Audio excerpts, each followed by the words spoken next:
안녕하세요. 정보가 세상을 바꾼다의 인포뱅크입니다. 이번에 전해드릴 내용은 인텔 2나노 1.8나노 반도체 미세 공정 개발 마무리, 삼성 TSMC의 도전장에 대해서 한번 알아보도록 하겠습니다. 여러분의 구독, 좋아요, 그리고 필요하시면 알람 설정까지 부탁드리겠습니다. 지금 미국의 인텔이 차세대 시스템 반도체 파운드리 공정인 2나노 및 1.8나노, 그래서 20옹스트롱, 18옹스트롱 기술 개발에 마무리했다라고 지금 밝히고 있습니다. 인텔이 예정대로 2024년부터 새 공정을 활용해서 고객사의 반도체를 위탁 생산을 할 수 있게 된다면 삼성전자와 TSMC의 기술 발전 속도를 앞지를 수 있게 되면서 선두를 위협할 수 있을 것으로 보입니다. 자, 지금 그림을 하나 보여드리는데 삼성전자, TSMC, 인텔 시스템 반도체 양산 로드맵으로 지금 나와 있는데, 지금 인텔과 같은 경우는 2024년 상반기에 20옹스트롱, 그래서 2나노 제품이죠. 그리고 2024년 하반기에 18옹스트롱, 그래서 1.8나노 제품을 양산을 하겠다라고 지금 말이 나왔죠. 그래서 이것을 준비하는 단계에서 기술 개발 마무리입니다. 자, 그래서 이번에 알아볼 내용은 인텔 2나노 1.8나노 반도체 미세공정 개발 마무리, 삼성 TSMC의 도전장입니다. 7일 대만의 경제일보에 따르면 왕루이 인텔 중국법인 총괄 부사장이 최근 한 행사에서 인텔의 20옹스트롱, 18옹스트롱 공정 기술 개발을 모두 마쳤다라고 발표했습니다. 이는 삼성전자와 TSMC 등 경쟁사의 파운드리인 2나노, 1.8나노 미세 공정에 해당되는 상황이죠. 인텔은 이 두 공정을 자체 설계하는 CPU 및 GPU 등의 제품과 파운드리 모두에게 활용할 제품입니다. 그래서 지금 CPU, GPU 이러한 곳에서도 이번 기술 개발을 적용을 하고 파운드리까지 모두 적용한 이러한 것들을 다 이용하겠다라는 그런 내용이죠.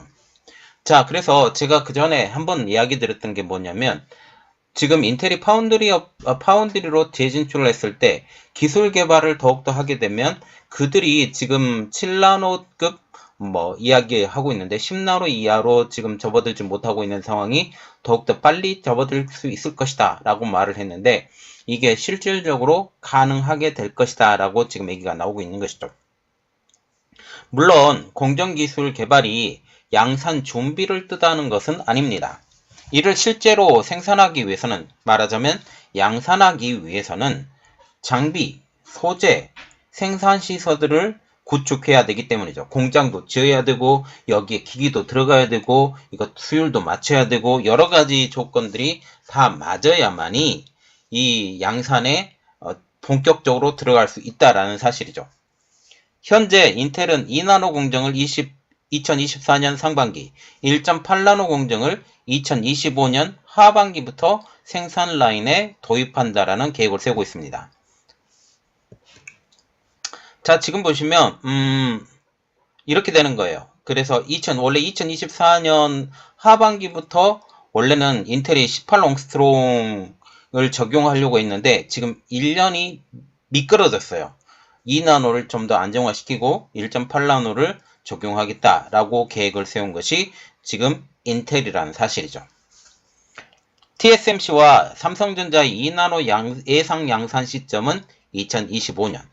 이는 인텔의 2024년보다 1년 늦게 되는 것이죠. 이 상황을 보더라도 인텔은 삼성전자와 TSMC보다 2나노 양산 시점이 빠르게 되는 것입니다. 인텔의 계획대로라면 삼성전자와 TSMC를 제치고 미세공정 기술 발전 속도에서 더욱 앞서 나갈 수 있으며 파운드리 시장에서도 고객사 수요, 그래서 더 선진화된 그 공정을 원하는 고객사의 수요를 선점할 기회를 얻게 될 것임은 분명합니다. 자, 계속 올려드리는데 이것은 확인해 보시고요. 자, 그래서 반도체 미세공정 기술, 이것은 숫자가 낮아지면 낮아질수록 회로폭이 미세해져서 성능과 전력 효율 등을 높이는 효과가 있습니다. 물론 이 낮아지면 낮아질수록 웨이퍼당 반도체 가격이 상당히 뛰고, 또 문제는 뭐냐면 수율이 낮다라는 거죠.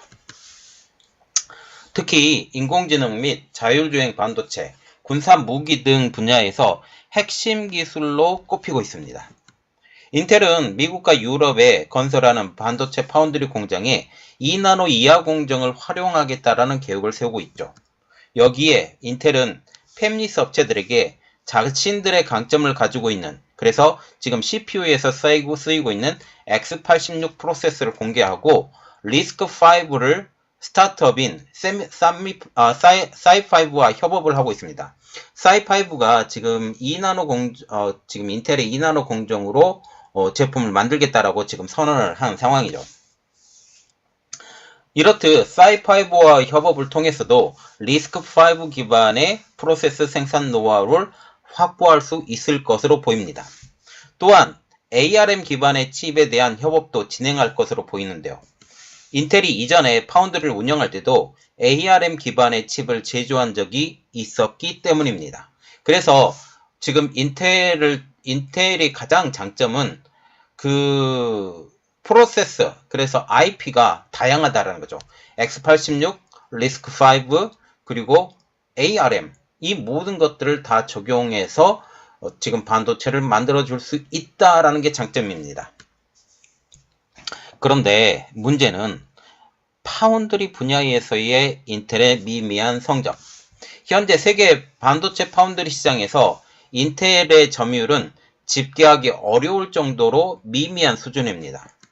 인텔이 파운드리 사업의 재진출을 선언하고 기술 개발을 나선 지 수년밖에 지나지 않았기 때문이죠. 그러나 인텔은 상위 업체인 삼성전자와 TSMC보다 훨씬 빠른 속도로 파운드리 경쟁력의 핵심인 미세 공정 기술력을 높여나가면서 위협을 강화하고 있습니다. 지금 인텔의 가장 취약점이 뭐였었냐면 미세공정 기술력 확보가 어려웠었다. 이것 때문에 AMD에 잠깐 밀렸던 적이 있었어요. 그런데 이게 빠르게 회복해 나가고 있다라고 인텔은 주장하고 있는 것이죠.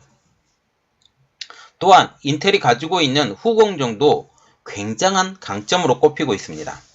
인텔이 10나노 이하의 선단 공정 진입에 실패하고도 AMD의 CPU 시장을 밀리지 않는 가장 큰 이유는 후공정을 통한 칩 성능의 극대화로 보고 있기 때문이죠.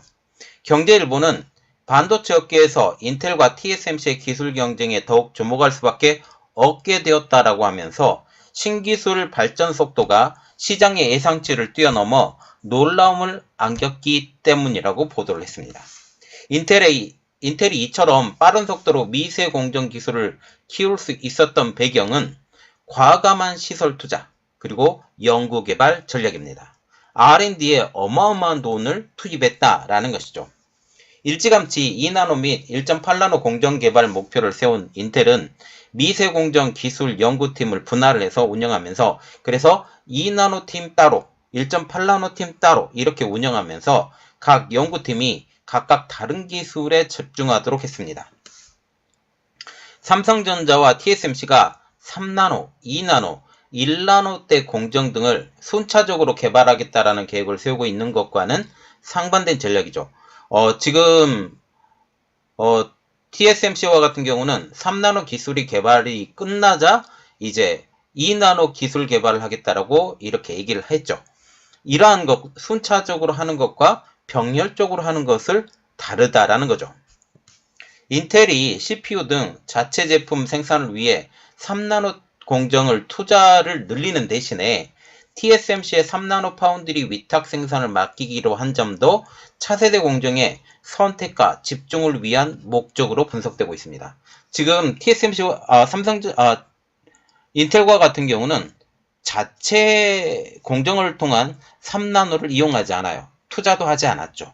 투자도 하지 않았고 오히려 그것을 TSMC의 주문을 맡긴다라는 소식만 계속 나오고 있는 상황입니다.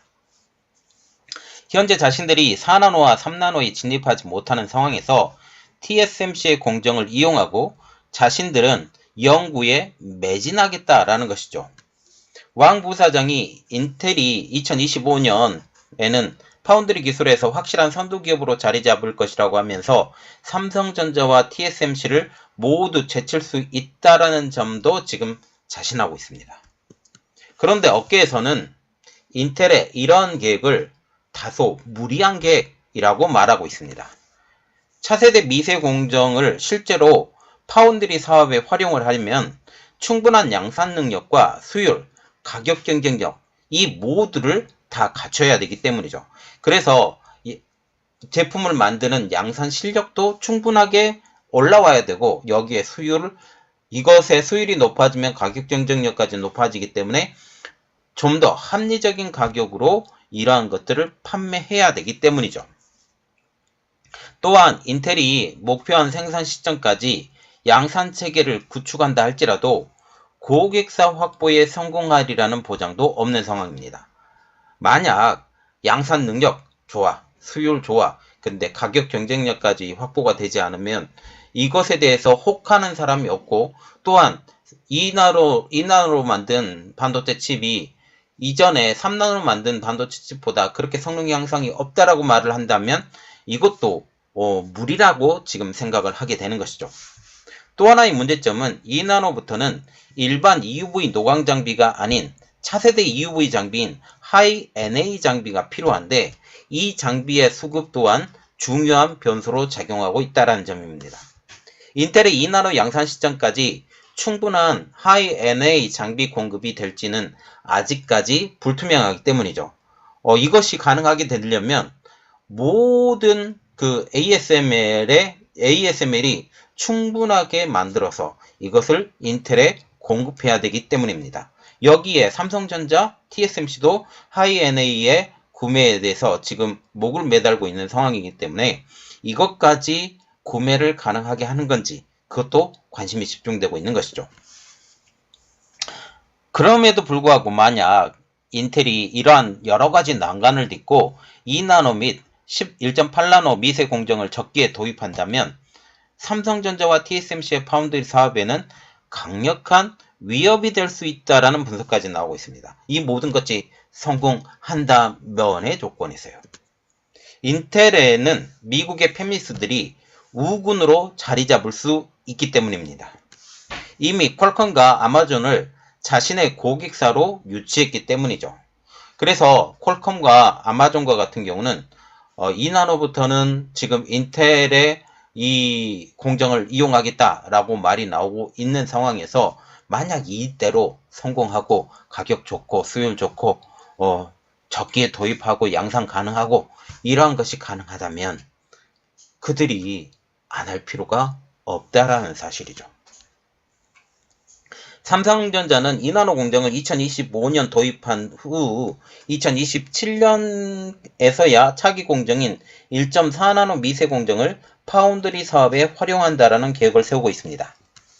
TSMC도 현재 1나노 반도체 생산을 위한 공장 건설을 추진하고 있지만 이와 관련한 구체적 기술 개발 성과는 아직 외부에 공개되지 않은 상황이죠. 자, 지금 보시면 인텔이 2나노와 1.8나노 그래서 20옹스트롱과 18옹스트롱의 기술 개발을 마쳤다. 물론 지금 우리가 볼 때 IBM도 2나노에 대한 기술 개발을 마친 상황이에요. 그래서 이것을 이용해서 라피더스가 2나노로 진입을 한다고 하는데 이것도 마찬가지입니다. 라피더스도 마찬가지고 인텔도 마찬가지고 이들이 제대로 적기에 그것을 할 수 있느냐. 그리고 가격 경쟁력도 있어야 되고 수율도 줘야 되고 여러 가지 제반 조건도 맞춰줘야 된다. 라는 그런 말들이 나오고 있습니다. 자, 이번 내용은 여기까지 하겠습니다. 저희 내용이 여러분들에게 도움이 됐다고 생각을 하시면 구독, 좋아요, 그리고 필요하시면 알람 설정까지 부탁드리겠습니다. 감사합니다.